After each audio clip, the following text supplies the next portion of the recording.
Mark Burnett has become a household name over the last decade for changing the face of TV, with a career that has earned him 4 Emmys, 4 People's Choice Awards, and even a star on the Hollywood Walk of Fame. His shows The Apprentice, Are You Smarter Than a Fifth Grader, and The Voice US have become mega hits around the world, and he's also the man behind Survivor, bringing the format to America in the year 2000 and helping create the genre known as reality TV. And in a rare interview given exclusively to Survivor Oz, he talks about the future of Survivor beyond season 26, his love of Australia and bringing further formats out here in the future, as well as telling us what the tiebreaker situation would be in the event of a tie in the final tribal council, and future season prospects, including one set in the snow, an all-winner season, and even a season on Mars. Mark, massive honour to have you here on the show. Well, I'm so glad to be with you, and I love Survivor so much. You know, and I don't do a lot of interviews like this, but I know how much you also love the show, and I love that you have a radio show about it, and it's an honour to speak with you. Well, I will say, we obviously get a lot of requests for all the various Survivor contestants, but pretty much amongst the two biggest people we always get asked questions for is to get yourself and Jeff on, so we obviously we appreciate your time, Mark. But I will say, obviously, as such a fan of Survivor, it's the 25th season that is on air now. As I said in the intro, 12 years ago it started. Could you ever have imagined that it would be going on for so long with such success? No, I remember, first of all, doing the first season, just loving the thought of it, imagining it, and just getting it made. I didn't care if I ever made a penny from it. I just wanted to do it, and I just felt it was all the romance of, you know, Lord of the Flies, Robinson Crusoe, Swiss Family Robinson, and just great stuff, you know. And then I remember getting to season 3 and talking to Leslie Moonves, the head of CBS, and saying, on an escalator going to some press thing, and said, "Wow, hard to believe, season 3, huh?" And he said to me, "Season 3? We'll be making season 23. I just laughed. Well, on air right now, in America on Wednesdays, and beating Simon Cowell's X Factor in viewers is Survivor season 25. It's an absolutely incredible feat. It's just actually started here in Australia this week, Mark, number 25. And I know, obviously, in just saying what you were about the Robinson Crusoe factor and Lord of the Flies, I know you've also spoken in the past a lot about the adventure aspect of the show that has appealed for you. How hard is it to try and come up with fresh locations and new ideas for every single season that comes around? Oh, I have a great team. You know, a lot of my team are Australians. You know that. You know, and Lisa Francis, who's, you know, one of the most important producers, who runs Survivor logistically, financially, and just brilliant producers, Australian. And, you know, I was on the phone with her for ages yesterday talking about, well, what should we do next? You know, it's fun. It's like being a kid and getting out of the Atlas.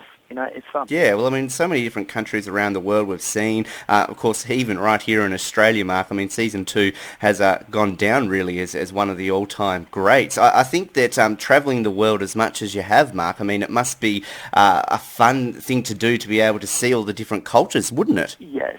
And, you know, I love Australia, by the way. And I made Eco Challenge, a previous show of mine, in Australia, and then in the same region, in far north Queensland, is where we made the second season of Survivor, the Australian Outback, up on the Herbert River, and just had a great time. And yes, from then on, it's just been beautiful. I'd love to come back to Australia one day at Survivor again. I just love Oz, and it's been great fun, you know. And this season with Philippines, this has been beautiful.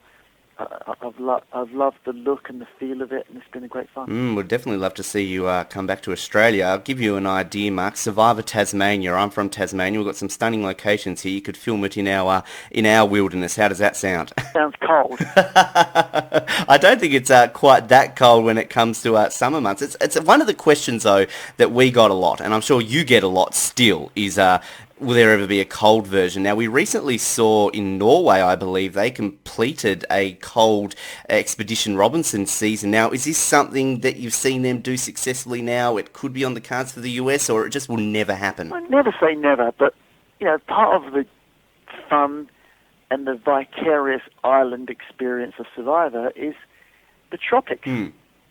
So, never say never, but I love the idea of doing it in the tropics, and I feel like it works. There comes a point where you're doing things just for the sake of it, and I don't want to do that. I love Survivor.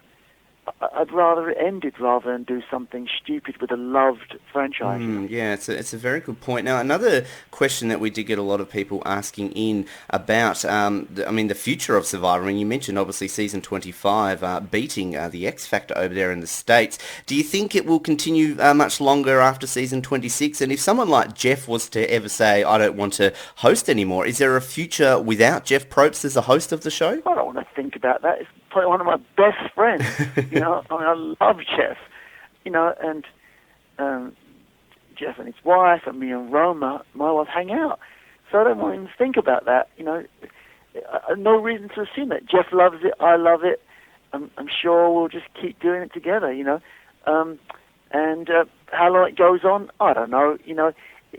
As long as people want to watch it.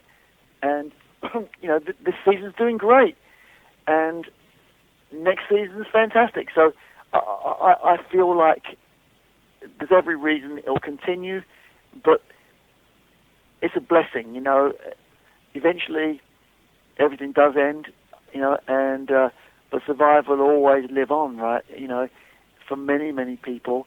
And at the moment, it's going as strong as ever. I mean, it is the number one show in viewers at 8 o'clock on Wednesday night in the United States of America, which is amazing for the 25th season. Absolutely. Well, we obviously wish it all the best and hope it continues. Now, we'll get to some more listener questions in just a second. Another one that we collectively got a lot for. I think people were mentioning back for Season 8 on All Stars that you mentioned you wrote down 24 people straight away that you wanted to see come back. Now, we saw 18 of those return. A lot of people are intrigued, Mark. Who were those other 6 that you wrote down potentially to come back for the All Star season? I'd rather save that. You never know. I might need that. You might need them for future All Star seasons.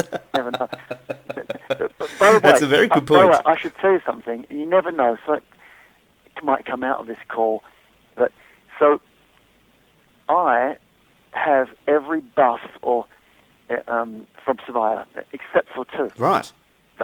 And the 2 I don't have, which if someone found them, I'd appreciate it, is the yellow Vanuatu buff and a blue All-Stars buff. Right. There you go. Well, I think we'll get someone on the lookout for you there, Mark, and we'll get them. You never know. You never know. Because, there's been 88 buffs in total, including some that were never used, by the way, so you wouldn't even know about those. And there was the 10-year celebration one. But of the ones that have been on television, the blue All-Stars buff and the yellow Vanuatu buff are the 2 I don't have in my collection. Wow. Well, we'll get someone onto that because I know one of our Oslets, one of our helpers on this show, Mark, Troy, he actually owns every single buff in the history of Survivor. So I think I'll be on the phone to him after this interview and ask him to send you one.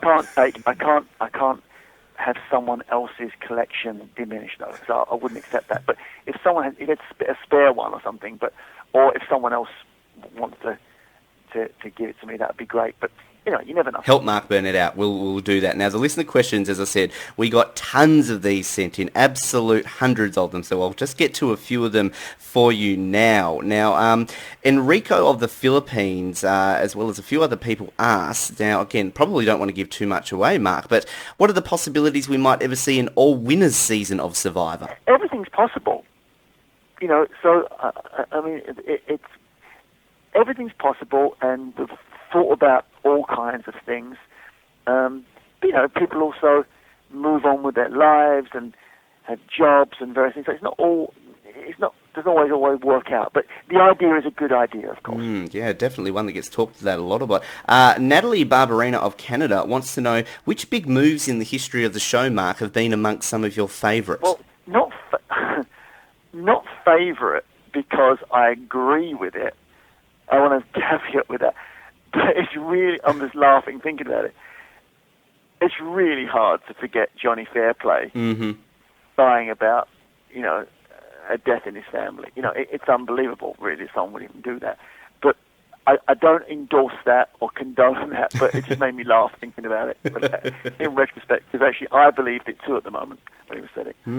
Yeah, geez. I was there watching, and I actually believed it myself. Wow, there you go. He certainly had you fooled then. He had a lot of other people fooled. Another question, Conor Mayha of New Zealand. Now, I was talking about Survivor Tasmania before. He's giving you the suggestion of New Zealand for a future Survivor location, Mark. Great idea. Love New Zealand. Shot Eco Challenge there in the Southern Alps. My wife made a TV movie there. We love it. It's all a matter of the time of the year that you need to be far North Island, and you need to be in December, January, February sort of time for this tropical feeling, and it's hard to do it when we typically shoot around the summers.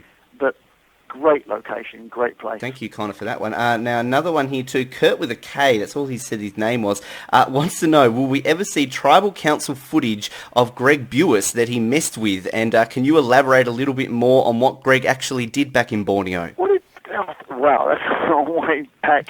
Oh, I love him. I think he was so smart and so funny. Oh, I know what it was. I just remembered. It was us as the producers taking ourselves too seriously, and the fact that, if I remember correctly, he was some really, really smart guy. I think he went to Brown University or something in Rhode Island, and just to be honest with what happened, I believe. Yes. I believe his ego got the better of him, and didn't like the idea of being voted out, so the whole thing was stupid and tried to make a big joke out of it as he was voted off, and we decided not to show that because we knew ourselves and wanted everyone to be more serious. Right now, we probably would have shown it because, it is what it is now. People love Survivor, everyone knows, but I believe he made some silly comment about being on a TV show, and as a result of being embarrassed of being voted out. That's what I recall from that night. We actually tracked down Greg, and we interviewed him earlier this year, actually, and was very popular, and he's very good to chat to. We'd definitely love to see him back. Now, a few people actually too, Mark, asking Australian listeners in terms of local versions of Australian formats. Now, we've recently seen The Apprentice do quite well here, and obviously The Voice, which I know you're involved in the US, huge show this year in Australia.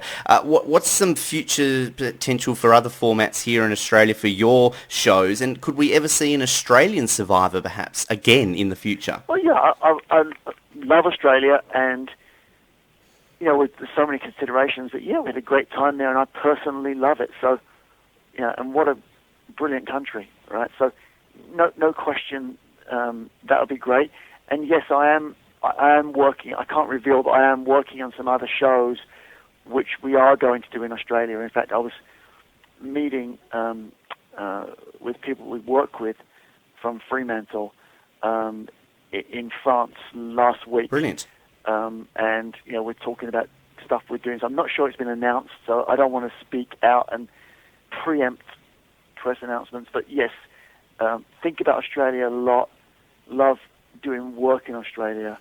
And so, yes, there are some shows of formats that we're going to be doing in Australia for sure. Fantastic. We'll keep an eye out for that. Now, we'll get into our 5 questions to wrap up in just a second, Mark, but just a couple more listener questions. Will Hatch wants to know, if the technology existed, would you ever do a season of Survivor on Mars? I would have to be really aware what would be there. There would need to be a beach and some clear water for the underwater challenges.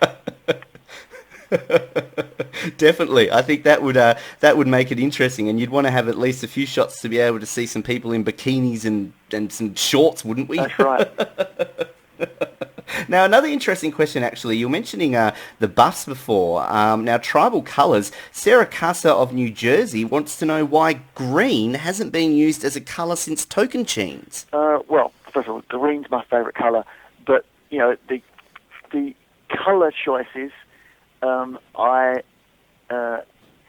pretty much Jesse Jensen is also Australian, who runs the art department and production design on the show, makes those choices now. So I better ask Jesse. Yes. How about another green one?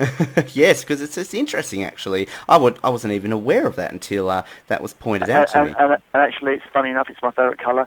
I wasn't aware of it either. I mean, I've been so focused on looking for the two buffs that I don't have. We'll see it green on season 27. Well, we'll get into our 5 questions, Mark. Now, these are just a bit of fun that we always like to wrap up. I will say thank you to everyone who did send the listener questions in, of course. Now, I'm bringing 2 questions back that we've retired because 2 of them I think you can answer personally, given you are the man behind the show, Mark. Now, the first one: how many cargo shirts in a season do you think Jeff Probst goes through? And we also want to know the chances of passing on our details to Jeff so we can ask him that question personally. Okay, I will email Jeff tonight and ask him, and I'll have someone email you back. It's a funny question. What the sad answer would be: 1. Yes, he just has it washed. I don't know. I'll ask him. Beautiful, because as I said, we definitely get a lot of requests. So, Mark, if you could give him a gentle push, that would be much appreciated. Jeff will respond. Jeff loves Survivor. Jeff loves the viewers and the fans. Of course, Jeff will respond. I'll email you later. Beautiful. If I don't hear from him tonight, I'll email you tomorrow. Beautiful, because I know Australians love Jeff. Now, question number 2 for you, Mark. In the history of Survivor, what has been your favourite season and your least favourite season? Well, I don't have a least favourite. I'm not going to say that because it just, but let me think.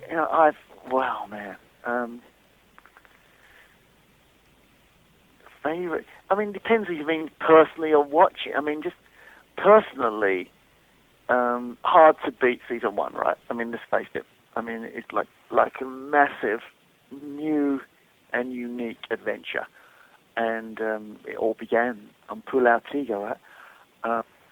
Which people should go to if they can. I found Pulau Tiga, by the way, from watching, I believe, a National Geographic documentary called I believe it's called The Eagle and the Snake, which was a story about these sea snakes and these sea eagles, and the battle, between the sea snakes trying not to get eaten by the eagles, and the eagles just, existing by feeding their young on these sea snakes. Pulau Tiga, by the way, has more sea snakes, I believe, on a small part of it than any place in the world. I mean, thousands and thousands of sea snakes that come ashore every night. Anyway, it's a brilliant documentary. I had a great time there. Probably more information than your answer wanted. And beyond that, on a just beauty point of view, Pulau was really, really stunningly beautiful. That's probably just on a visually unusually beautiful point of view was great. I like those answers, and I know for a fact when you're talking about the sea snakes, obviously we nearly saw Richard probably get bitten by one after handling that in the first ever season. Would have been very different. Question number 3. Now, another question we've pulled out of retirement, because again, this probably is the one person who can answer this question. If there was to be a tie in that final tribal council, Mark, to decide the winner, how is it decided who wins the game? Final tribal council is always an odd number, though, of people, right? With the final 3, though, with say 9 jury members, if you had one person voting for one, you could potentially have 4 votes for one and 4 votes for the other with the tie situation. You're right, actually. Well, we would do what we always do, where Jeff would then have the 2 tied people, and Jeff would make the revote. Right, so a revote then. By the way, it must be written in the rules, because on the legal level there's got to be rules for everything. But, what you find that end up happening, logic does prevail, and the rules become very logical. Mm-hmm. Okay. And that's what's been so much fun all the time. But, everything just needs to make sense. There's no arbitrary, silly rules. And I think probably that's also why people love the game. Very true. It will be intriguing, actually. I mean, it's sort of never even really come close to that, but if it happens, Mark would like to see it. Now, our final 2 questions. Now, the two-part question of question number 4, which I know probably one of them you're not going to answer. in the history of the show, Mark, who has been the most deserving person never to have won, and who has been the most undeserving winner or your least favourite winner? Right. Well, you know, I'm not going to ask you. I'm not going to. I know you're not going to answer that one. Even though I know, I'm not going to say that. It's not fair. But the most deserving person, in my opinion, only my opinion, to have never won probably was Colby Donaldson. Yes. Because, you know, he did great. And he just made that choice at the end. But I believe Colby would have won it had he not made the choice. Colby does get answered a lot in that, and I think he was voted in the top 10 recently. We had a big poll asking people who in the history of the show is the most deserving never to have won, and very popular. Well, the final question for you today, Mark Burnett. The last question, I just saw it written down from you. The greatest contestant of all time. And you can answer that yourself. It's so obvious, right? It's going to be Richard? No. No, Rob, Sandra, come on, there's usually a three. Rob, there's not even a question. Boston Rob, but by far. By far, hands down. And I have to tell you, I love that guy and Amber and their family, and my son's at college in Boston, and we often have dinner with my son and myself and those guys. He's just a great guy. I mean, talk about a smart student of the game. Mm-hmm. Absolutely. Well, I haven't announced it yet on this show, Mark, but we're actually talking to Boston Rob, and we're trying to get him lined up on the show, so I'll be sure to mention that straight to him, that the man behind the show has voted him the greatest of all time. But I will say to you, Mark Burnett... I'm sure he knows that and thinks that already himself. Yes, I don't doubt that. If you had said Russell, God, his head would have exploded. We'll say thank you very much, Mark, for your time here on the show. Absolute pleasure, mate. Good luck with everything, and I'm sure we will see Survivor on our screens for many years to come yet. Thank you so much. I appreciate spending time with you. Bye-bye.